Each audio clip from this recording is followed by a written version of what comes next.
श्री राम को आदर्श मान करके राष्ट्र निर्माण की बात करना तो बहुत अच्छी बात है और आप लगता है कि कुछ सफल भी हुए हैं। तो क्या लग रहा है गांव से पलायन क्यों हो रहा है और प्रकृति का जो है अवसान भी हो रहा है, प्लास्टिक केमिकल्स? गाँव से पलायन रोकने के लिए ये अभियान जो हमने एकल विद्यालय का चलाया हुआ है और चला रहे हैं, ताकि गांव से लोग पैसे की कमाई के लिए जो आते हैं शहर की तरफ वो कम आए, ताकि उनको रोजगार हम वहीं देने की कोशिश कर रहे हैं। करीब करीब हम आज 20,000 कार्यकर्ताओं को हम गाय माता दे चुके हैं। कब तक आप इस कार्य में सफल हो जाएंगे कि दिल्ली में जो बोझ बढ़ रहा है जनसंख्या का, वो वापस गांव में जाएं और उसको हरा भरा करें? देखो, ये सब उम्मीद तो ये कि जब हमारा पूरा 6,000 गाँव तक हम पहुंच जाएंगे तो उम्मीद है कि उस टाइम पलायन पूरी तरह रुक जाएगी। दो शब्द अपने बारे में बताएं। मैं सुभाष अग्रवाल हूँ और हरियाणा से बिलोंग करता हूँ और दिल्ली आए हमको आज करीब 50 साल हो गए हैं। तो एक्शन शूज है, कई तरह की हमारी इंडस्ट्रीज है। इसके अलावा अभी मैं प्रॉपर्टी के काम को देखता हूँ, लेकिन साथ में समाज के लिए 50% अपना टाइम समाज के लिए देता हूँ। लोहिया ग्लोबल के चेयरमैन हैं विनीत जी, और उनसे हम जानने की कोशिश करेंगे कि प्रभु श्री राम को आदर्श मान के उनको जो उनका मदद लेकर के, उनका सहारा लेकर के राष्ट्र निर्माण में कुछ जो है बड़ा काम कर रहे हैं वर्षों से, लेकिन लोगों को पता नहीं है इस बारे में। सर, क्या लग रहा है कि जो है कुछ सवाल उठे प्रेसी में कि जो है पता नहीं है लोगों को, क्या करना है?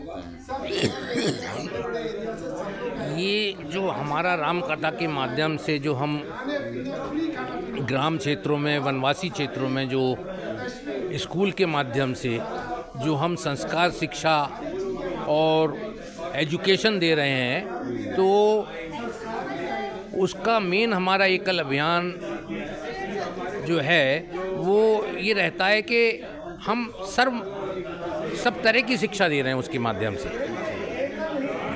तो जो अभी आपने कहा कि हमने गांव में काम किया है, तो क्या मतलब जो झारखंड है, बिहार है, ऐसे जगहों में जो टीचर्स हैं, किस तरह के टीचर्स हैं अगर आपको अवेलेबल कराया जाए तो उसमें क्या रिक्वायरमेंट होगी? ऐसा होता है, हमारे लगभग 1 लाख गांव पूरे देश के अंदर 27 प्रांतों में चल रहे हैं। हम टीचर के मामले में उसी गांव की मैट्रिक पास अध्यापक या अध्यापिका उसी गांव की रखते हैं, ताकि उसको आना जाना ना पड़े। बच्चों को वो वहाँ के बच्चों को इकट्ठा करके 30 बच्चे 25 बच्चे इकट्ठे करके उनको उनके समानुसार उनको शिक्षा देने का कार्य किया जाता है। गांव में जो है संस्कृति और प्रकृति दोनों का विनाश हो रहा है और शहरीकरण आ रहे हैं, आप उसको रोकने का कार्य कर रहे हैं। श्री राम को आदर्श मान की बहुत अच्छी पहल है और मैं समझता हूँ कि आप सफल होंगे। तो क्या कारण है कि गांव में संस्कृति और प्रकृति दोनों का विनाश हो रहा है? संस्कृति और प्रकृति ऐसा नहीं है कि दोनों का विनाश हो रहा है, ये बात ठीक नहीं है। हम लोग उन गांव के अंदर अपने संस्कार, जो हमारे संस्कार, हमारे सनातन धर्म के संस्कार हजारों लाखों वर्षों से जो हैं, आज वो क्या था, लुप्त हो गए थे। क्योंकि गुलामी के अंदर पहले मुग़ल लोगों ने हमारे देश में राज किया, उसके बाद अंग्रेज़ों ने राज किया, तो उससे क्या था, जो शिक्षा हमारी थी, बेसिक शिक्षा, उससे हम लोग वंचित हो गए और हम वेस्टर्न की तरफ ज़्यादा चलने लगे। मैं भी गांव से आता हूँ, इसलिए मैं बता रहा हूँ। गांव में जो है केमिकल्स का प्रयोग इतना हो गया, प्लास्टिक इतना ज़्यादा हो गया, और शहरों में तो उसका विद्रूप रूप देख ही रहे हैं कि हालिया चुनाव में यमुना भी मुद्दा रहे। तो क्या कारण है कि ये जो हो रहा है, इसको रोकने के लिए जो है कुछ बड़ा प्रयास नहीं हुआ?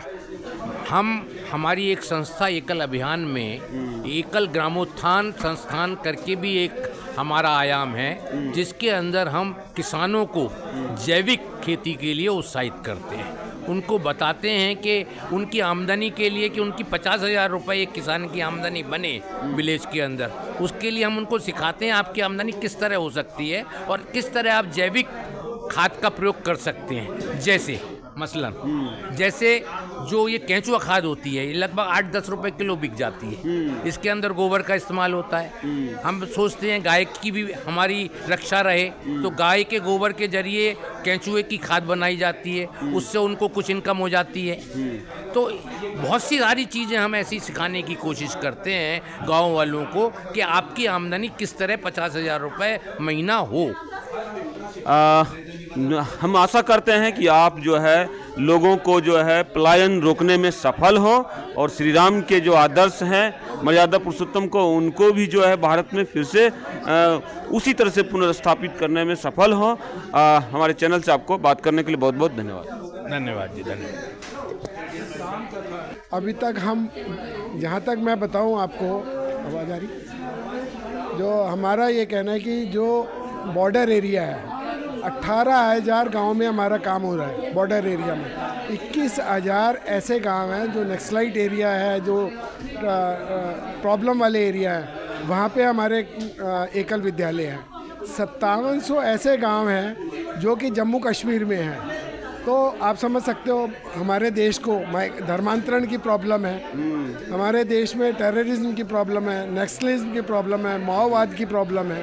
तो और बॉर्डर के अंदर जो आजकल ड्रग्स का और इसका बढ़ गया है काम, ड्रग्स का और इसका काम बढ़ गया है, वो काम को रोकने के लिए एकल विद्यालय एक सशक्त भूमिका निभा रहा है। शिक्षा के अलावा, संस्कार देने के अलावा, संस्कृति को जागृत करने के अलावा, संस्कृति को प्रिजर्व करने के अलावा, ये कार्य में भी एकल का बहुत बड़ा योगदान सामने आ रहा है। 2 शब्द अपने बारे में बताएं सर। मेरा नाम राजीव अग्रवाल है और मैं देना बैंक में जनरल मैनेजर के तौर पे कार्यरत था। 2017 में मैं रिटायर होने के बाद यहाँ पे एकल के साथ जुड़ गया और आज भारत लोक शिक्षा परिषद में भगवान की कृपा से मैं सेवाएं दे पा रहा हूँ फ्री ऑफ कॉस्ट, और इससे मेरे मन को बहुत संतोष मिल रहा है। बहुत मेरे को ये लग रहा है कि मैं जो सारी ज़िंदगी सिर्फ एक कमर्शियल उसमें घूमता रहा, नगरों के अंदर, बड़े बड़े नगरों में, बॉम्बे,